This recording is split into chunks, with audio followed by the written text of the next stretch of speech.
Hello, everyone. Okay, looks like I have you guys all on mute, so you won't be able to say hello. But if you guys can just raise your hands and let me know if you guys can hear me okay, that'll be great.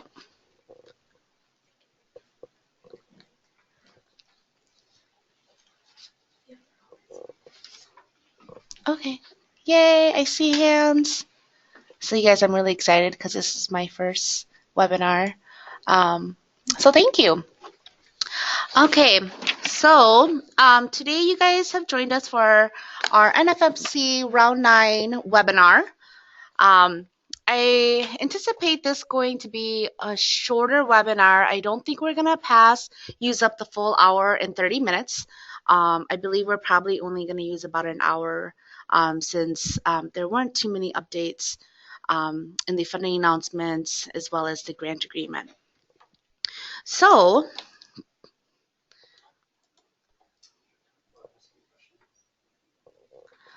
if anybody wants to ask us a question, just go ahead and type it in the comment box on the right. And Kevin will be monitoring that, so we can either answer them if it's pertaining to the slide right away, or we'll answer the questions towards the end of the presentation.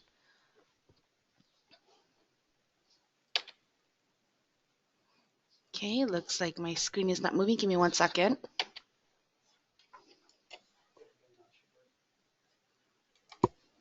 Okay. So today's speaker will be myself, Q Vang, and then we have Kevin Canese as well as Minnesota Ownership, Dana. If anybody that is working on the NFMC program, such as intake staff, admin, other counselors, are not participating or reviewing the webinar today, please make sure that they either listen or look at the webinar later once we post it onto our website. So the agenda for today is going to be, as I stated earlier, we're going to just talk about the NFMC program overview, the Round 9 overview, as well as updates, the Round 9 reviews, Round 8 monitoring, what some of the trends were, as well as the up-and-coming Round 9 reviews. Everything has already been updated on the procedural manual that it has been posted onto the website. So if you want to get a jump start prior to getting your grant agreement, feel free to go on to the minnesotahousing.gov website to review the NFMC Round 9 procedural manual. So I've added some little steps here in our kickoff event, and I want to know how many rounds have you as a counselor been involved with NFMC? So if you guys can go ahead and just put in your answers in the comments below. I want to know how much detail we'll have to go into these slides that we are currently reviewing, or how broad I can actually be once we actually review the slides.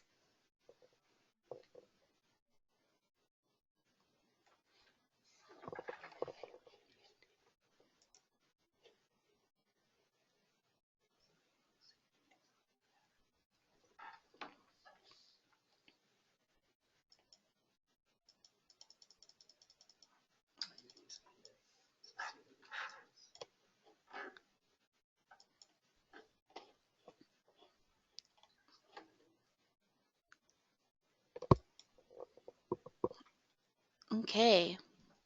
So far, I see we're pretty much across the board with all of our counselors. I'm very familiar with all the names. Nobody that is new to me yet.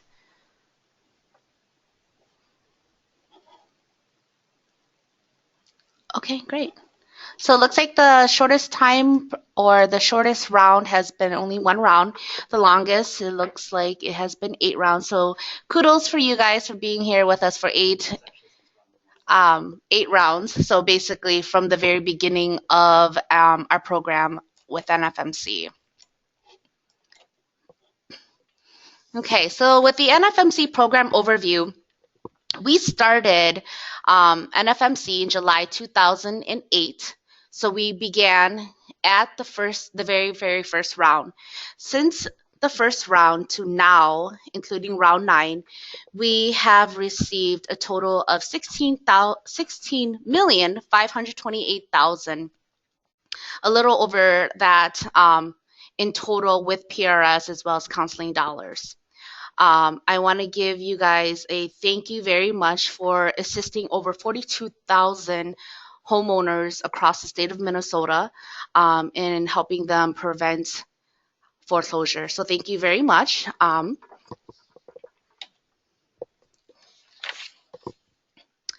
the round 9 overview, as I've mentioned a few times now, our award for round 9 is significantly lower than all previous rounds. We overall have received only $125,400 in counseling dollars. And again, this is overall across the state. So our timeline right now will be have already started July 1st through December 31st, 2015. Our goal is to have 472 level 1s, 179 level 2s, and then our area is 70% in the metro as well, 30% in greater Minnesota. So, as I've stated earlier or in previous calls, all of our subs or all of you guys will be receiving roughly about 20% of their round 8 award. Our spend down estimates looks like based on our lower production. So in round 8, our lowest production was in April through September. We were averaging around $28,000 in uploads. If we continue at our lower production, we'll probably finish our round 9 allocation within 4.5 months. So in our higher production months, in round 8, the highest productions we had was from October to March, which we were averaging roughly $43,000 a month. If we continue at our higher production months, we will fully exhaust all of our funds within 2.5 months. So you can see here that round 9 is going to be a very, very fast round considering our much lower funding award that we received. Now the round 9 overviews, just some important dates that I want you guys to be aware of. Again, the performance period will be July 1st until December 31st, 2015.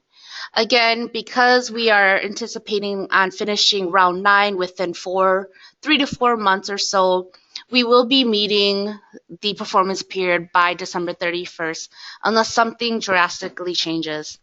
The evaluation period will be January 1st, 2016 until December 31st, 2017.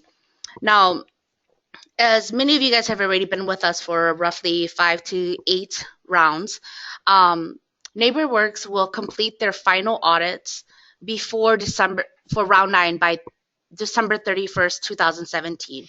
The final disbursement of 2.5% of counseling funds will be dispersed once that final audit is completed.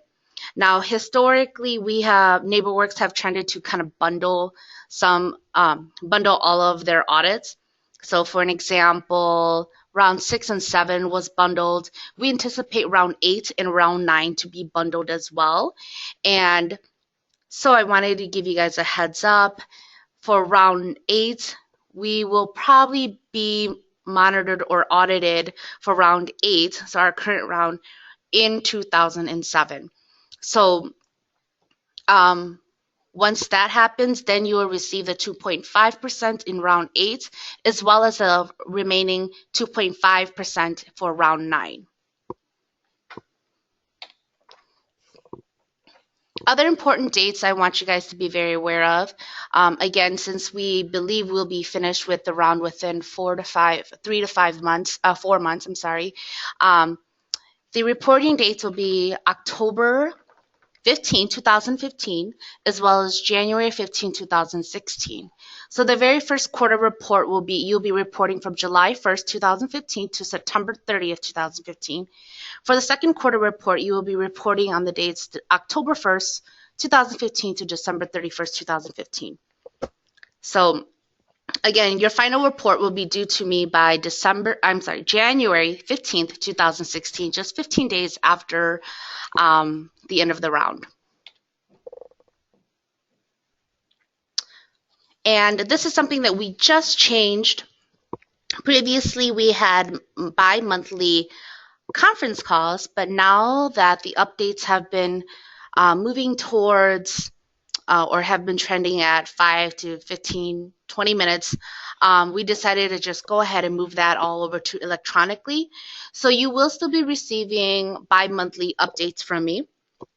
So please be looking out for those in August, October, and December. Otherwise, for important calls such as random reviews, monitoring, or any other compliance from NeighborWorks that we will be conducting, I will be scheduling a conference call to go over any of the highlights as well as things to look for in any of those audits.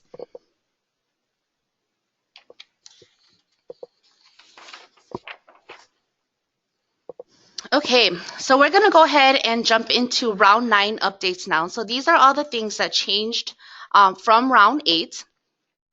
As usual, the duplicate reset date is now any client that was canceled before January 1st, 2015.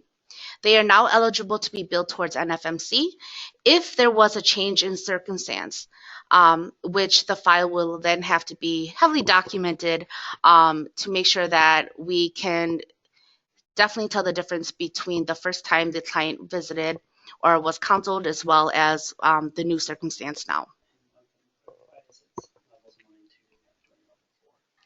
And one thing that we will definitely want to clarify is that this is for level 1 and 2 and not level 4, since we are no longer participating in any of the level 4s.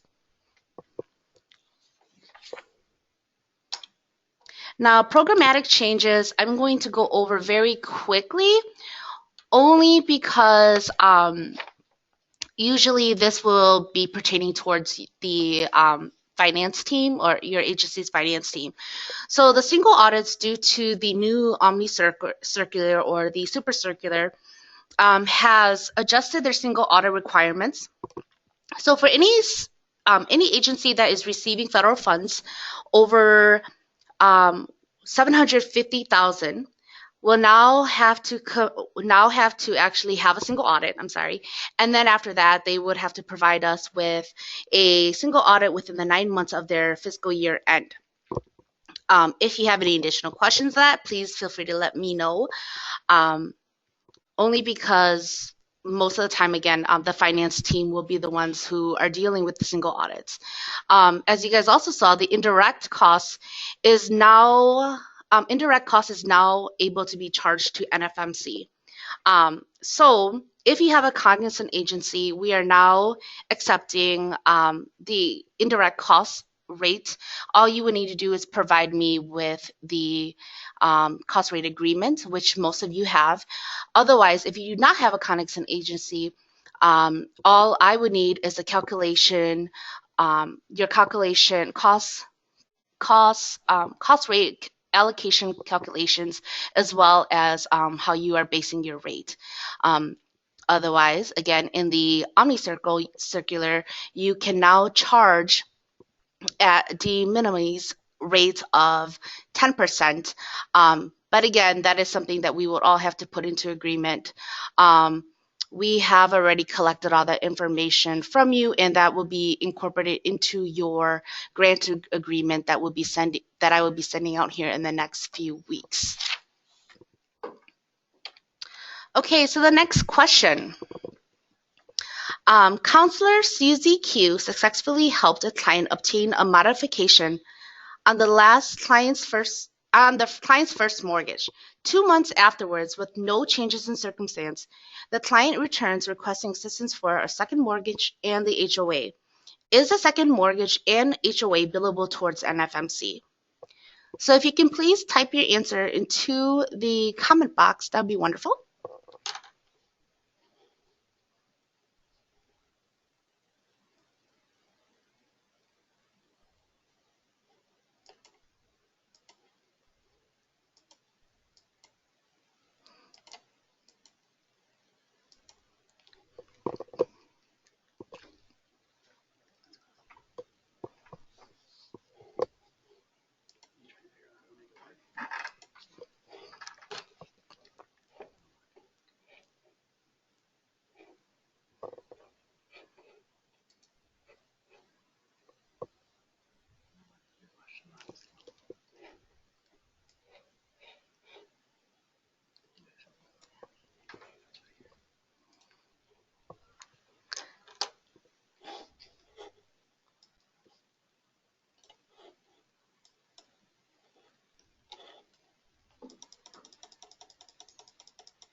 So it looks like everyone has answered, and the answer is no, you cannot bill the client to NFMC. And the reason for this is because there was no change in circumstance, as well as any file that you are assisting with a second mortgage or a HOA or property tax cannot be billed towards NFMC. So only the primary mortgage or the very first lien can be billed towards NFMC. And again, because of the duplicate reset date, that is the only time you can actually bill a client twice to NFMC. But again, there must be a change of circumstance. Okay, and here is a list of eligible clients. Oops. Again, no subordinate liens for homeowner whose primary lien was already serviced by the counselor and where there is no change in circumstance for the borrower or change in workout options available. Okay, the second thing is no property taxes. Third is no manufactured homes or mobile homes with no mortgages, as well as clients should not be resubmitted just because they are taking longer than usual. So of course, Kevin and myself have been counselors before. We are very fully aware that we can be assisting a client for a year just for one outcome. Unfortunately, you cannot bill NFMC twice for that same client. So for round 9 updates for the level 1s, the action plan, NeighborWorks have been very clear to us that a general action plan is no longer acceptable. What does a general action plan mean? Means something like steps that would say resolve credit, resolve debt, and that's it. That is very, very general. We want something that is very specific to the client. So for the action plans, NeighborWorks have been looking at the action plans a lot more closely now. Please be very, very specific with your action plans with each single client, making sure that the action plan is relative to the client. Okay, next question. Provide at minimum 3 examples that would demonstrate steps taken upon action plan.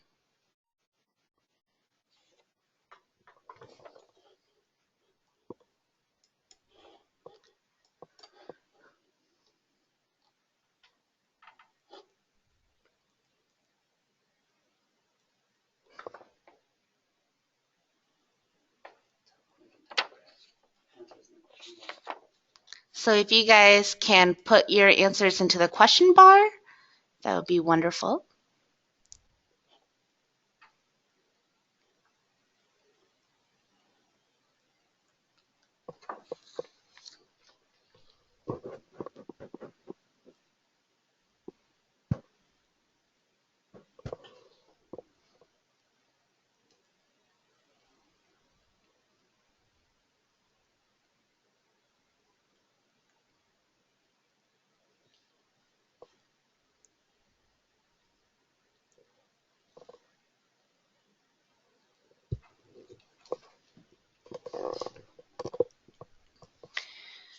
Okay, it looks like you guys are still going, so I'm just going to give you guys a few more minutes.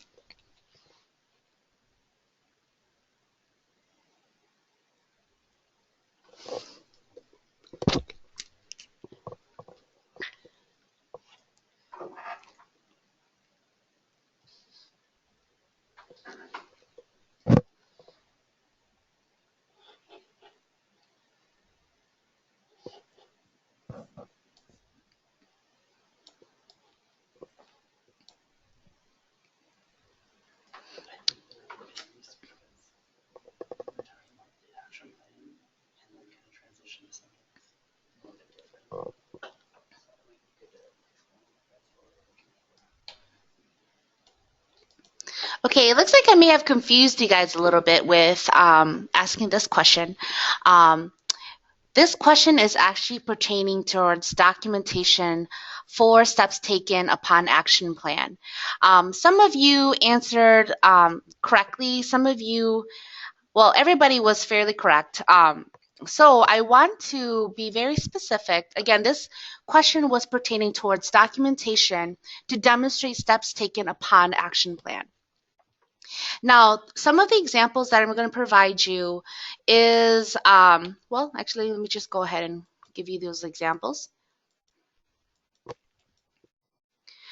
So as you guys all know, NFMC is heavily monitored as well as audited due to or really always constantly looking for documentation. Now, for steps taken upon action plan, counselors or sub-agencies are to show to anybody who reviews the file, whether that be us here at Minnesota Housing or anybody over at NeighborWorks, that the counselor demonstrated or assisted the homeowner on the homeowner's behalf. So what does that mean? We will be then collecting, or NeighborWorks will be collecting fax transmittals or receipts to the servicer, to lender, to the attorney general, to county caseworkers, and etc. That could be anything from the servicer or a referral. So we would need to be collecting that fax transmittal. Say if you don't use fax transmittals, email communication is honestly the easiest way to communicate with the third party or the actual party. So the servicer, the lender, the attorney general, again, caseworkers, if you can provide us with documentation, email communication train, that would work perfectly. Often homeowners will still continue to mail via FedEx, UPS, USPS. We would need a delivery receipt. And often the homeowner would be the one actually mailing it. Well, if you could get a copy of the delivery receipt or get the confirmation via email that they often get, then you can also track it yourself and just screen print it and put that into your file. Lastly, a lot of agencies have now moved towards home loan portal. So the screenshots of the communication of the documentation being uploaded or the confirmation, because there's always that little pop-up that comes up saying that all documentation has been successfully uploaded. We would want a copy or the screenshot of that, or any communication, a screenshot of the communication with the servicer. There's definitely other ways of obtaining steps taken upon action plan. However, these four are the most common. Now, Kevin will touch base on this a little later, but we have seen communication with borrowers or the homeowners, unfortunately, that will not demonstrate steps taken upon action plan, simply because NeighborWorks is looking for documentations that the counselor assisted on the borrower's behalf. So again, Kevin will touch base on that a little bit later, but just to clarify, these are examples of steps taken upon action plan later when we have a call about random reviews, monitoring, and so forth. Okay, so moving on. For round 9 updates, steps taken upon action plan again, referring the client back to the lender is not considered a referral. So again, that is not a billable case, or it is a billable case for level 1. However, it is not, that will not demonstrate steps taken upon action plans. Case notes and phone logs do not meet the requirement for documentations. Although the case notes, the action plans, the steps taken for the action, or the notes where you take on the action plan, support that work was done on behalf of the homeowner, they are not actually counted. Case notes and phone logs are actually not counted that work was actually done. So we will need that physical documentation saying that work was in fact done. And I know, as crazy as it sounds, a loan modification approval document does not demonstrate that work was done on behalf of the client. And I know this was something that I had problems with as well when I was working as a counselor, providing a whole bunch of loan modification documents. But unfortunately, it did not meet the requirements. And because, say for an example, the homeowner can just bring in the loan modification and the counselors just make a copy of it, that does not necessarily mean that the counselor assisted the homeowner. So again, unfortunately, loan modification approval documents will not apply or does not count as documentation to prove that steps were taken. Okay. And the biggest change that everyone, or in round 9, would be the actual disbursement schedule. Now, previously, from round 9 to round 8, all agencies were advanced funds, meaning agencies will receive the funds prior to actually achieving many of their performance goals. Now in round 9, they have changed it to now a disbursement schedule. So the very first disbursement schedule, counseling agencies must reach 15% of their award or their counseling award before receiving their first disbursement. Once you reach, the agencies or the entire network reaches 15% of their award, 15% of their counseling and PRS will then be dispersed. Again, second disbursement will be when we reach 35% of our counseling award, and then 20% will be received or dispersed for our counseling and PRS and so forth. Now, the 6th and the 7th disbursement, counseling agencies must reach 100% of the counseling award. 2% will then of the counseling and PRS will then be dispersed once the final report is submitted and accepted by NeighborWorks. The remaining 2% of counseling and PRS would then be dispersed after the final audit. Again, and these are things that, this is probably the largest change or updated to round 9 is the disbursement schedule. So it will be really based on performance. So I wanted you guys to pay very close attention to the disbursement schedule. I will also be sending you a copy of your schedule or individual schedule with your grant agreement here in the next few days. As well, so now I'm actually going to go ahead and turn it over to Dana from Minnesota Housing to discuss the download updates that will be changing here in round 9. Give me one second, Dana. I'm going to unmute your line. Can you hear me? Hello, hello. Oh, I suppose you can't tell me that you can hear me. My screen said you can hear me, so I'm gonna. Oh, there you are. Can you hear me? You can hear me, Q? Okay, I can't hear her. You can't hear me? Okay, I'm not sure if anybody else can hear Dana. So can everyone put their finger, I'm sorry, their hands up to let me know if they can actually hear Dana. Hello, everyone. Good afternoon. Dana. There, it says I'm talking on my screen. Everyone can hear Dana but me. So everyone but you, huh? Well then, give me one second. All right.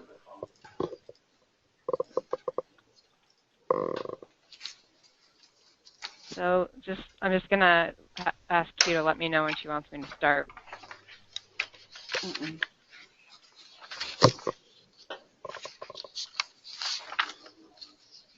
So if you guys can hold on for 1 second, I am going to try my best to figure this out.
I'm sorry, you guys. Please be patient with me.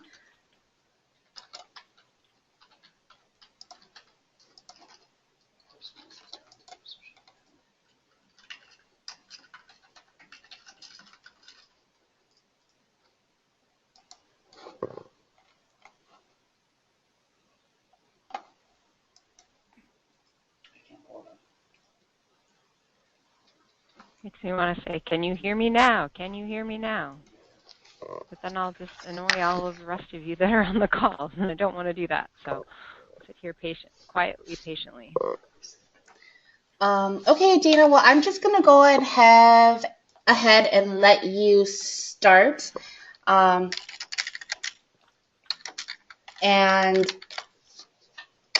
just let me know, or if you can send me a note right afterwards, I will then just go ahead and begin again. Okay?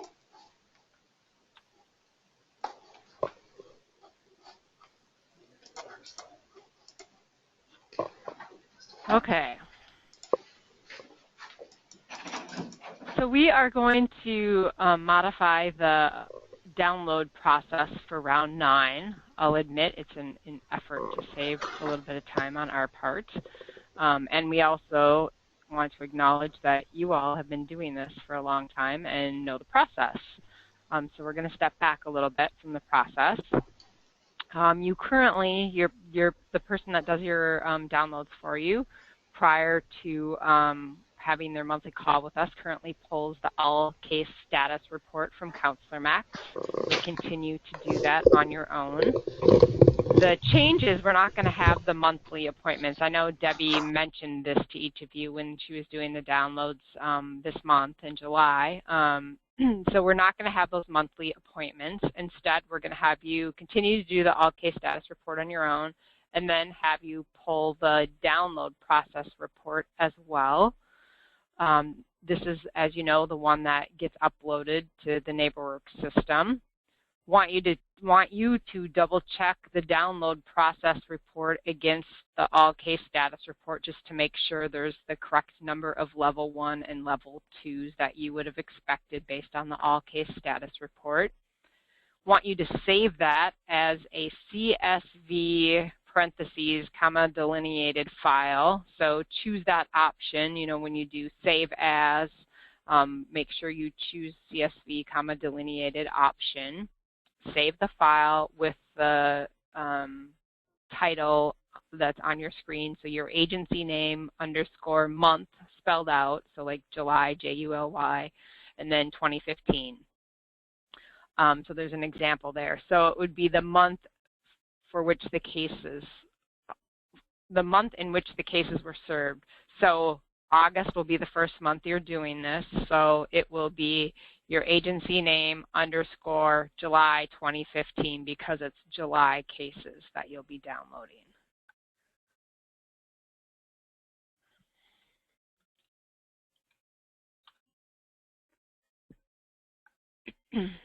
I have to type in for Q to be able to switch to my next slide.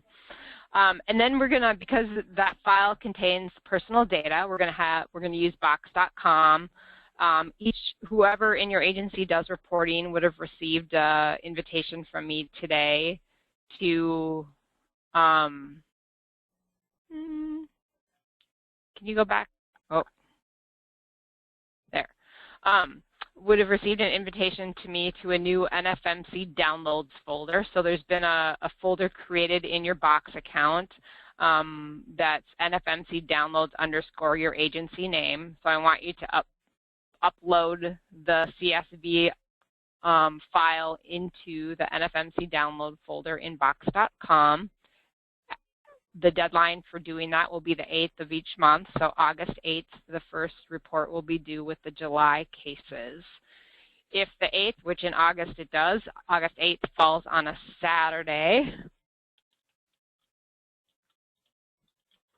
then the report is due that Friday, the 7th. So Friday, August 7th is when the first report would be due. And then once I upload the files, the cases to the NeighborWorks DCS data collection system, I will send you a summary report so you know which cases were actually uploaded to the system for NFMC.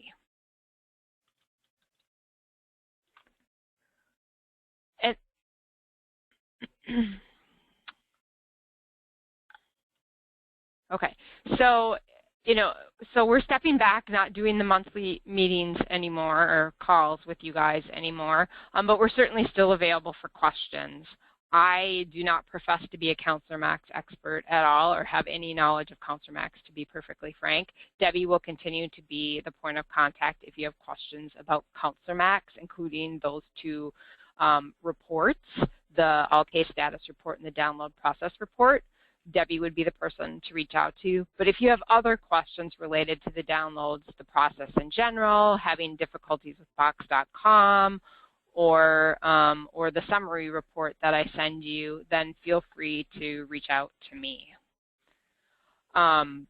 I will put this in writing and send it out to everyone prior to the folks that handle the reporting. I will send out the instructions in writing to everybody prior to the August download of July cases.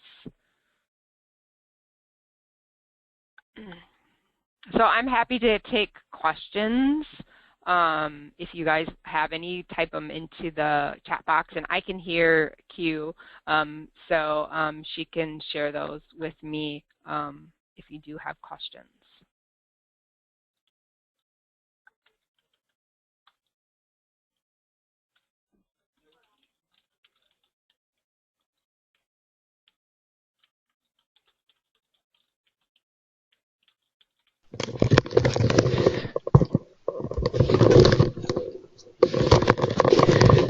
And Dana, we were finally able to figure it out where we could hear you, so we caught just the very end of it. Oh, good. Oh, good. Okay. So you heard me say that if folks have questions, they can type them in the chat box, and you guys will let me know if there's questions.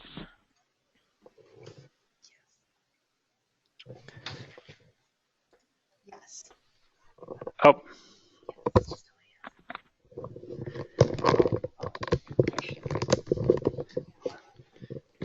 And then it looks like we do have one question, so I'll read it for you, Dana, and then if you want to answer. So the question is it due on the 6th if the 8th is on a Sunday? Correct. Yes, it's the business day prior to the weekend or holiday. So correct. If the 8th is a Sunday, it would be due on Friday the 6th.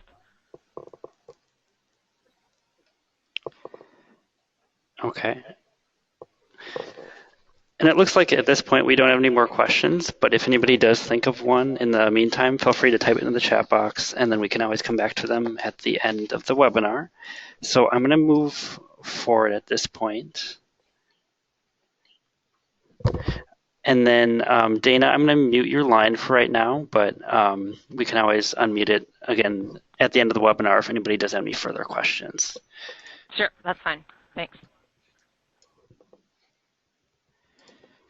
Okay, thank you. Okay, so I'm going to talk to you about compliance and monitoring. So let's start with the round 9 reviews. Ultimately, not being in compliance could mean that we could receive or have a recapture of funds, delayed disbursements, and then if there is a future round 10, which we'll speak to a little bit later in the webinar, it could have a negative impact on NFMC funding. So it's really important to make sure that we continue to be in compliance, because if there is a recapture, it's just not the cost of the counseling that's recaptured, but also operational oversight, and then there's a fee that's attached to that, so it's more expensive than just the counseling dollars. So I'm going to touch on monitoring at this point. So we conducted monitoring this past year, and I want to kind of go over some things that we kind of noticed. But first of all, just kind of touching on monitoring for this round. So we'll be conducting it during the fall, and then we will also expect that random compliance reviews will occur from NeighborWorks in round 9. So historically, we have begun our monitoring process in the January to March timeframe, but given the fact that we are going to have a shorter timeframe this year with round 9, we anticipate that we will actually begin monitoring in fall. So you could expect monitoring to begin as early as late August or early September, but that number is, or that date is kind of a moving target, and we'll kind of let you know as we get closer to that point where we're at.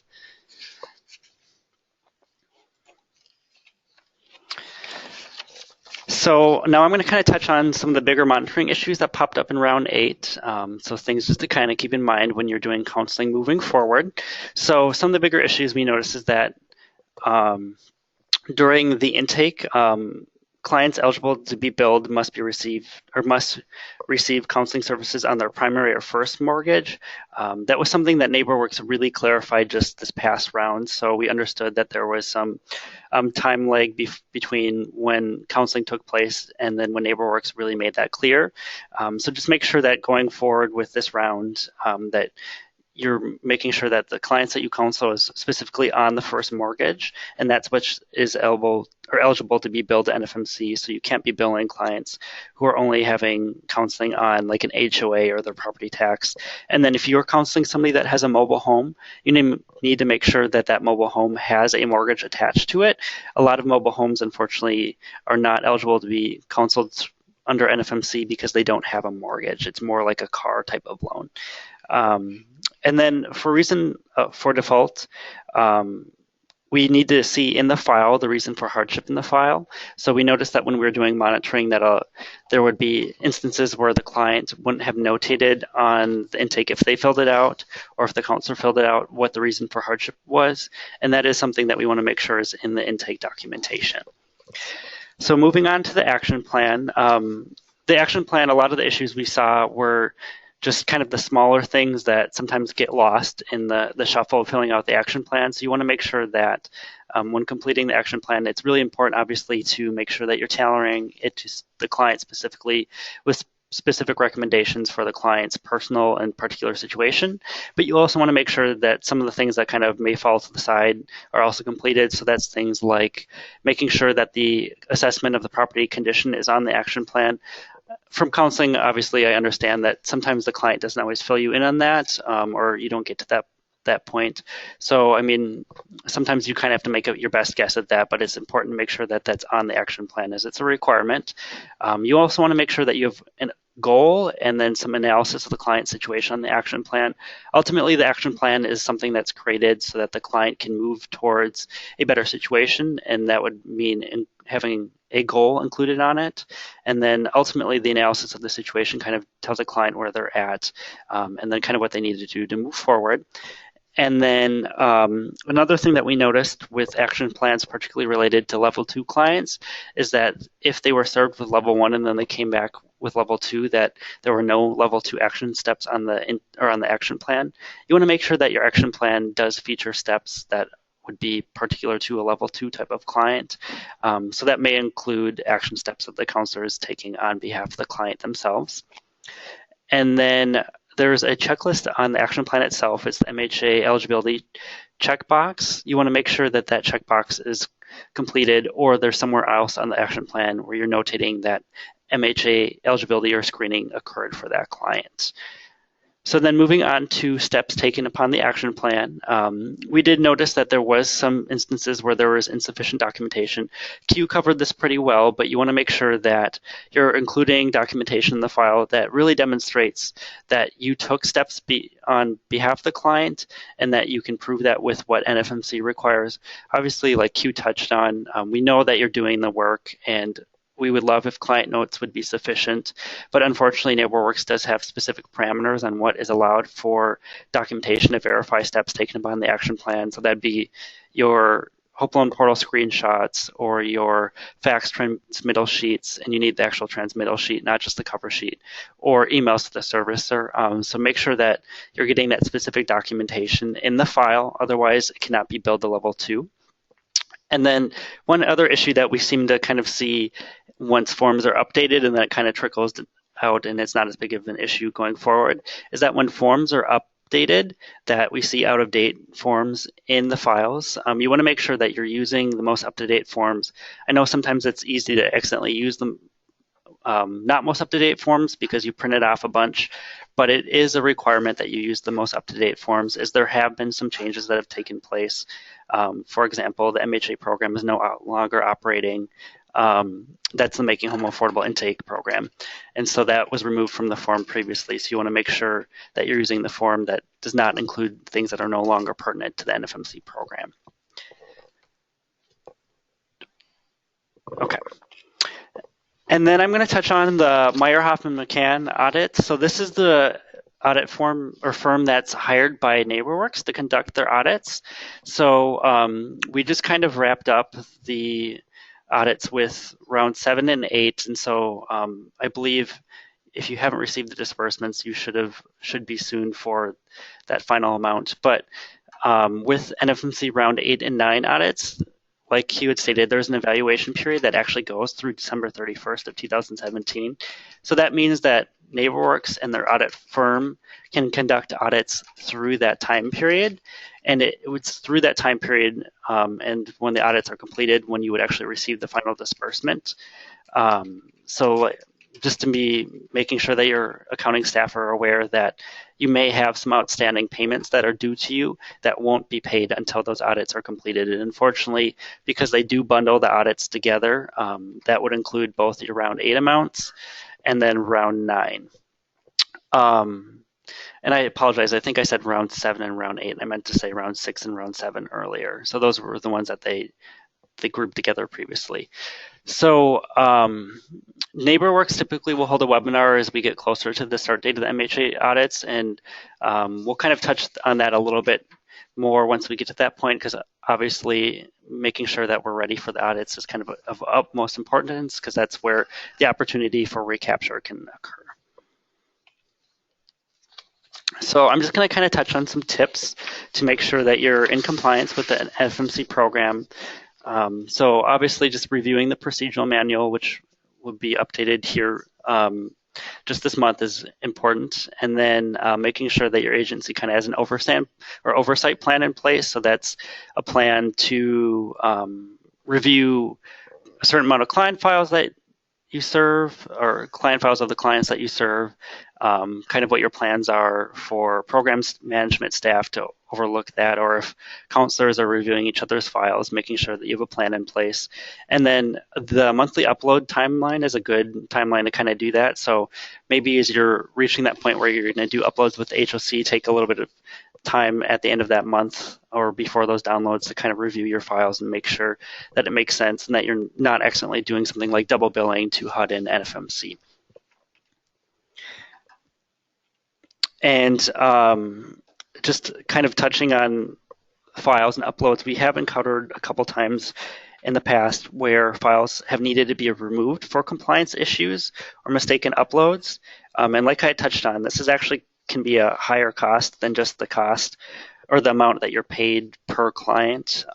So it's over $400 for each level 2 removed, because there's additional fees beyond just the the amount that you're receiving for a level 2 client file. So staying on top of program requirements and having a good oversight plan in place is definitely key to making sure that those things don't happen. So as you can see, listed before you is the date of the forms and their most recent or current version. So you want to make sure that when you're counseling your clients, you're using these most up-to-date versions. So for the foreclosure mitigation counseling agreement and disclosure form, that's December 8th of last year. And then the Combined Privacy Act notice and tenants and warning is the same date, as is the action plan. The Making Home Affordable Eligibility Determination checklist is a little bit older at May of 2013. And then the subgrantee checklist for individual client files was May of 2014. And there are no form changes for round 9 at this point. And we will obviously email out the primary and backup contacts at agencies if there are ever form revisions that need to happen in the future. But the most recent versions, if you are not using them or if you need more copies, can be found on the the Minnesota Housing website under Homeownership Education and Training section. And then any form that has a date other than what is listed on this slide ultimately isn't in compliance, so you need to make sure that you're using the forms that are dated the same as listed here. So I kind of breezed through that real quick. Just want to see if anybody has any questions on compliance, monitoring, or if you have any questions for Dana about what she presented.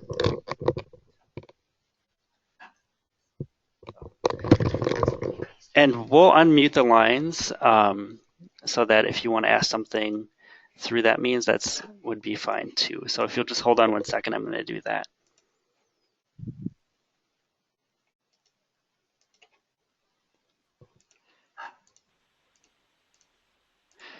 So I'm doing this manually by individual because it seems to not want to let me do it by group. So hold on.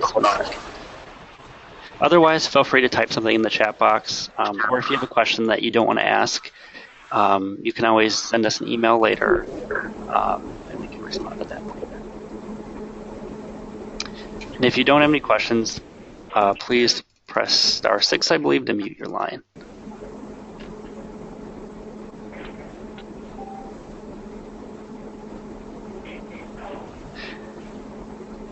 Does anybody have any questions at this point?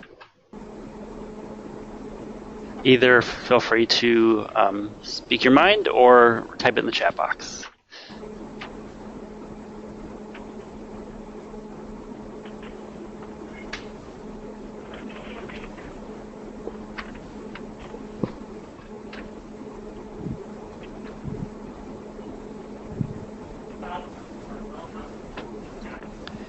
Okay.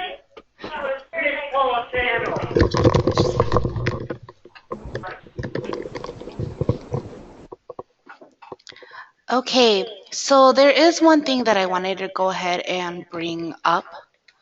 In regards to NFMC round 10, I know a lot of agencies are currently working on their budgets for the next fiscal year or is preparing for round 10. For round 10, we are at this point, everything is still up in the air. Right now, it looks like NFMC was not part of the president's budget. So what does that mean? We're not actually sure. We're thinking that this could be possibly their last round. So round 9 may possibly be the last round. However, do not take my word for that because anything could change when it comes to NFMC, so there still could possibly be around 10. However, at this point, again, it is up in the air, but I would anticipate the similar award amount in your budget if it is something that you are currently working on. And it looks like, Mindy, looks like you just asked a question. Why don't you go ahead and shoot that over to me via email since it is, yeah, let's just go ahead and have you shoot that question over to me via email. So for round 10, I know that we've heard a few rumors here and there, but again, at this point, it's still uncertain. But for sure, round 9, I want to give you guys all a heads up. We will be having the grant agreements here to you by the end of next week. Everything is being finalized as of right now, and they should be sent in the mail. I will be having it sent in the mail, so please be on the lookout for that. Otherwise, it looks like I haven't heard anything again on the speakers. So if you, I'm going to go ahead and mute those lines again. And if you have any additional questions, please put them in the comment box. Otherwise, feel free to shoot myself as well as Kevin any emails with questions. Okay, I'm going to give you guys another few minutes, and then we can go ahead and end the webinar.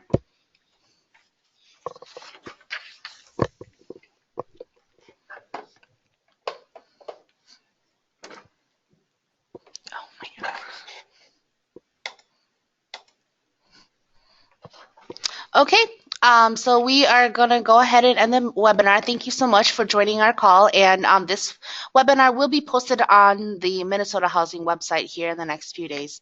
Thank you so much.